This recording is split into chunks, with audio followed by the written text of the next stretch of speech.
Good morning, guys, and welcome to the podcast. I'm really excited about today's guest, Damon Lembi, and he's coming from the Bay Area.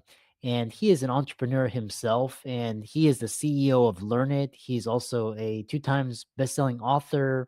He's also got a podcast called the Learn It All podcast. He's also a former collegiate baseball player, so that's really interesting. And I'm really happy to have him on and discuss his work and happy to dive into the conversations. Damon, welcome.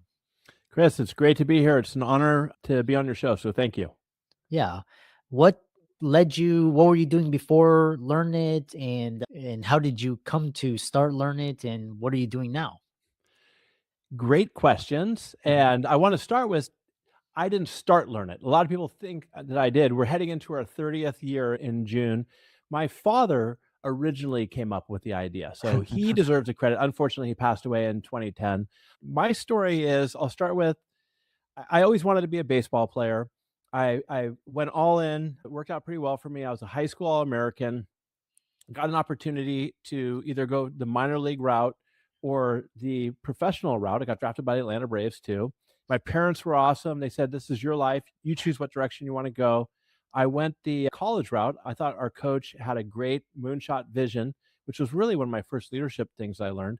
He said, "Hey, we're going to work together. We're going to get a great team and we're going to compete and win the College World Series." And Pepperdine, a small school of 2,500 people going up against like where you're at, UT, University of Texas, it's a difficult thing to do. Long story short, I got hurt. I left Pepperdine. That year, they won the College World Series. So it shows you can have a moonshot dream and make it work. I ended up playing at Arizona State University, had a great career there, hit a home run in the World Series. My wife likes to say that's my glory days. Waiting to get drafted again at 21, almost 22. I didn't get drafted. My baseball career came to an end and went through an identity crisis. So what do? I don't know if my skills are even transferable. Fortunately for me, I came from a family that had several businesses. We were a large real estate owner in San Francisco, hotels and apartment buildings, and a mortgage company, savings and loan. But I was intimidated. I didn't know if any of my skills were transferable. My dad was an entrepreneur. This is the mid 90s. And he said, he took a computer class one day. He hated it at like CompUSA. He said, "There's got to be a better way to do this." That's where he came up with the idea for Learn It. And I started there in June of 95 as a receptionist. And here we are 30 years later. I've been the CEO for the last 25 years, and it's been a pretty fun journey. And that's pretty much my story. Yeah. Yeah, and fascinating. And to kick it off, when people come to Learn It, it looks like it's a learning platform. And what is the number one pain point or frustration or thing they're trying to achieve by going on there? Is it higher ed? Again, talk about that. Thanks for bringing it up. I should have mentioned it. So Learn It is a live learning platform, which means we do mostly instructor-led training, and customers turn to us. It's all B2B. So customers turn to us when they're promoting somebody from an individual contributor to a new manager, and it's a completely different skill set. We teach them those types of skills. Or if a company acquires a company and they want to integrate people into their organization and they want to have a feedback model or better communication, or frankly, if an organization is struggling with morale and having a hard time retaining top employees, they invest in their team and we help them build a training and development program. And that's what we do. And so we work with organizations of all sizes. Typically, our target customers are from 500 employees to maybe a couple thousand. And we do all those skills like emotional intelligence, coaching, active listening. We also, pretty popular these days, I'm sure you could guess, is how to adopt AI in your organization. So it's not how to make prompts really, but it's like, how do you get buy-in from leadership and everybody else? And then we still do classes on Copilot, Microsoft Excel, and all of those type of hard skills. Interesting. Yeah. And I was just going to ask you, because I'm a fond supporter of Khan Academy. I know Sal Khan lives out in the great company. Yeah, and so it's like you have a great culture and a great organization, and you didn't always start out there. So how do you build a learning culture within an organization? I think to build a learning culture, it all starts at the top. Leadership has to be involved and they have to be bought in. And when I call it a learning culture, it's not necessarily just formal learning programs, it's also a culture where you bring people in and you give them a psychologically safe space to try things and make mistakes, get feedback and learn from it. So that's one of the main ways that you build a learning culture is giving people the opportunity to try things. Also, of course, I'm a big believer in implementing a training program. And to implement a great training program, you got to give people time and space to be able to do training. And yeah, so that's basically how it goes. Giving people the opportunity to try things, giving them delegating responsibilities to them so that they have a learning opportunity to grow, and going from there. Yeah. The other thing that learn it is that you have a learn it all versus a know it all. And what are five traits that distinguish learn it all from know it all? So I wrote a book in April 2023 called The Learn It All Leader, and it's about my experience going from sports to the business world. And I didn't go to Harvard or Harvard Business School or anything like that. I went to Arizona State, and nothing wrong with Arizona State. So I knew that if I was going to be successful, I really had to have a learning mentality. I was going to have to pick up real world skills, surround myself with smart people, and learn. Mm. And what's paid off for me, start off with a know-it-all. A know-it-all is somebody who you have a conversation with them. It's either their way or the highway. Their eyes glaze over when you're talking to them, and they're very set in their ways. On the flip side is a learn-it-all, somebody who's open to learning. And to answer your question, I believe that the five skills that make a great leader, a learn it all leader, is humility. You got to be okay with saying, hey, I don't have an answer. Help me out here. I believe integrity. It's integrity. Say what you do, what you're going to say. Don't overpromise, underproduce. So it's really important to lead with integrity.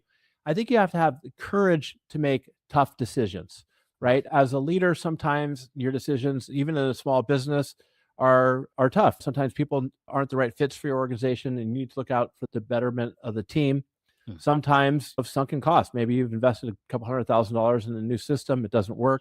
You have to have the courage to move on without it. I also think that accountability is incredibly important. Having ownership, taking ownership for what is most important is very important instead of having a victim mentality. And finally, but probably the most important, is being curious. I think learn it all leaders are always curious. They're always looking at things like, okay, how could I do this differently? Are there other ways we can do this? How could I leverage AI to enhance what we're doing? So you're always looking for a way to get better, surrounding yourself with other people who have strengths that maybe are different from you, and being curious about how you can leverage those strengths to take both yourself and your organization to next level. Yeah. And I'm talking from the outset, what I really love about you is when you're very curious and you're asking questions, trying to learn more. Some guests are just, like I said, just they come from very established, and it's just so. The next question I have for you is because there's a lot of athletes turned entrepreneurs. There's Joe Montana out there and doing different things. How does being an outsider, how has that helped you? Because you talked about your background and it forced you to see things differently. What advice do you have for people that are in similar situations? I love that you bring up Joe Montana, because Joe Montana was our corporate sponsor in the late 80s for our savings and loan. And he actually, true story, came to our Christmas dinner back in, I think, 1990, and was my idol. Outside of my dad, Joe Montana was absolutely my idol. I had the most respect for him, and he's a great human being. To answer your question, it's kind of like I talked about a little bit already. uh, Athletes that, careers end, even if it's in high school, I call it Mhm. the athletic education. There's so many great things that you learn playing sports. And that's why I'm always out speaking to parents and the people I work with to get your kids involved in sports. And those skills that I was questioning whether they're even transferable are skills like discipline, collaboration, teamwork, perseverance. In baseball, for instance, if you fail 7 out of 10 times, you're a superstar. So there's all these different skills that you learn. And I work with a lot of athletes who their career ended like mine, and they're like stuck for a while. I don't even know if Mm. I can transfer what I'm doing into the real world. And the truth of the matter is that it's a great starting point for somebody who's going from sports into the business world. Yeah. And a lot of athletes, they make some of the greatest entrepreneurs and just amazing. You've seen so many. And for a lot of doctors, they suffer from the same thing as they invested so much time and energy, and then they get into the hospitals and they're like, this is not what I signed up for. And they're stuck. And then they go through this identity crisis. You talk about this idea of imposter syndrome and how you conquered it, and you developed a 4-step strategy for leaders. Yeah, and going back to what you're saying about doctors, there's the book, David Epstein's the author. I think it's called The Generalist. I can't remember, but there's a story in there exactly that. Somebody who grew up to be a doctor because that's what their father was, and they found out they were absolutely miserable doing it, and it took them a while and to actually shift and pivot career. But once they did, they were super happy. I think whether you're an athlete or not, or whatever career you're in, it's okay to pivot, and the skills that you had, you can transfer over. So I think just to reiterate that. Now, to answer your question, I think we all deal with imposter syndrome, all of us. If you don't want to admit it, that's fine. You're either fooling yourself or maybe even a sociopath. The first time I dealt with imposter syndrome really was when I got to college as a 17-year-old kid, and everybody was as good as me. And it was like, do I even belong here anymore? And I struggled, like I said, Pepperdine ended up leaving, got to Arizona State. Mm. And I didn't realize it at the time, but I built this 4-step framework that I use for overcome imposter syndrome to make the Arizona State baseball team. And it was just step number one is label your fear. So if you're promoted into a new manager role and you're worried, like, do I even belong here? What's the worst thing that could happen? I call it purposeful awfulizing. Look at it a year in advance. And if you completely fall on your face, what's the worst thing that could happen? Maybe you lose your job, maybe you get demoted, but that's something you could overcome. It's not going to necessarily bankrupt you. It's not going to cost you your life. So label your fear. And once you realize it's something you can overcome, then that should relieve some of that anxiety. Number two is work hard. Sounds simple, but there's no hacks for hard work. There just really isn't. I'm not saying you got to work 12 to 14 hours a day, but when you're working, put your full effort into it, leverage other people who can help you. Step number three is deliberate focus. Okay, so you're working hard, but make sure you're working hard on the right thing. In baseball, for me, I struggled hitting curveballs, so I had the coach throw me 1,000 curveballs before practice every day. I just worked on that. Hmm. When I was starting to do keynote speeches, I really struggled on my closing. So I would just practice that over and over until it got better, at least a little better. Then I'd move on to something else and really focus and be deliberate on it, because it's easy to procrastinate when something's hard. And then the last step is when you step into a batter's box or you get up to do a keynote speech or whatever you're doing, it's time to learn and let go, right? Stop thinking about the technique. Just go out there, be confident in yourself that you've put in the effort, you put in the work, and just give it your best. You might knock it out of the park, you might fall flat on your face, but at Mhm. the end of the day, it's a learning opportunity for you so you can learn and grow. And I also think for all you listeners out there, so many people pass up great opportunities because of imposter syndrome or maybe even self doubt. And so give yourself a little bit of credit, give yourself a pat on the back that you tried something, you went for it, because a lot of people don't. So that's really my 4 steps. So it's labeling your fear, working hard, deliberate practice, and most importantly, learn and let go. Touching upon pivoting, career pivots, one thing that was emphasized is to me by a mentor was that he was saying that you need to focus and go all in and on that single thing. And for people that are afraid of getting their career derailed, for a doctor, like you get with the wrong employer, or you just realize that it's not for you, or even athletes, you can get injured. Is it better to is that a word advice, go all in and really dedicate yourself versus have something on the backup? Just what are your thoughts? I think maybe you want to do a little bit of both. Yeah. Especially if you're going to be an entrepreneur, if you're going to go out on your own and throw up your own shingle and be your own dentist practice or a financial advisor, if you're going to go out on your own, you have to go all in and do it, because being an entrepreneur, I'm sure, is not easy. It's not a linear path. You have ups and downs. I interviewed this woman yesterday, and she was looking at leaving her job of being an advertising sale for a news, like a radio station, and coming to work at Learnit and doing sales. And she's like, "What happens if I fail? What happens if I fail and I don't make it?" And I said, Mm, "First of all, I can't see that happening with you, especially if you put in the hard work and do your best. But you're always going to be able to fall back on something, the success you've had, your previous wins, and your network. And so I think you should go all in. But whether you're a doctor or a financial planner or an entrepreneur, I also think it's critical these days that you build your own personal brand. mm, Get out. You and I talked about this a little bit, right? mm, Get out and get on podcasts. You'll find something to talk about, but also be active on LinkedIn. Start becoming your own thought leader on LinkedIn because that matters. You can build your network up that way. So if things don't happen to work out, you can always tap into your network. And so be proactive with that. That's my answer to whether or mm. not you should go all in or have a backup. Yeah. We have around 5 minutes remaining, and lead with what are the key skills leaders need to develop? You talk about great leaders aren't born or made, they're in the Mhm. making. And then also, because we have a new disruptive technology with artificial intelligence and how leaders should be thinking about it and positioning themselves for the future.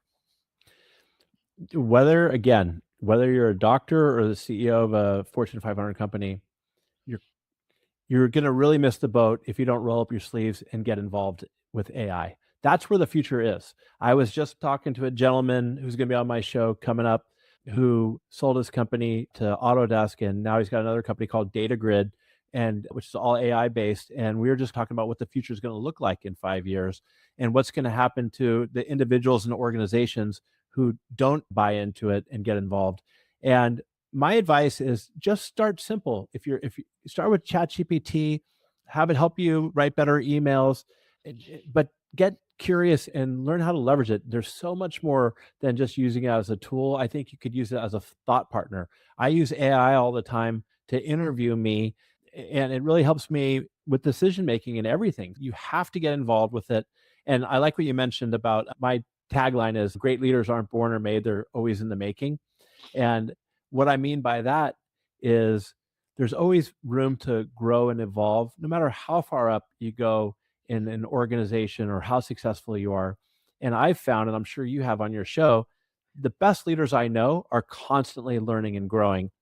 And there's no better area in the business world right now to grow in it than AI. And especially if you're a small shop with a couple of people, learning how to leverage AI, whether it's for marketing or whatever it is, it can really save you a lot of money and help get things done much quicker and much better. Yeah, I love that. How can people connect with you and learn from you and check out Learn It? So, what I would say is connect with me on LinkedIn, Damon Lembi on LinkedIn. Check out my podcast, the Learn It All podcast. And also, if you go to my website, learnit.com, and you find a class that you want, that you're interested in, whether it's coaching your team or emotional intelligence or how to use AI, send me a note on LinkedIn and I'll send you a free coupon for a $250 class. Just let me know you saw me on Financial Freedom Show. Nice. Yeah, I really enjoyed that, and I love your approach, and I always love talking to entrepreneurs, and keep up the great work. Thanks.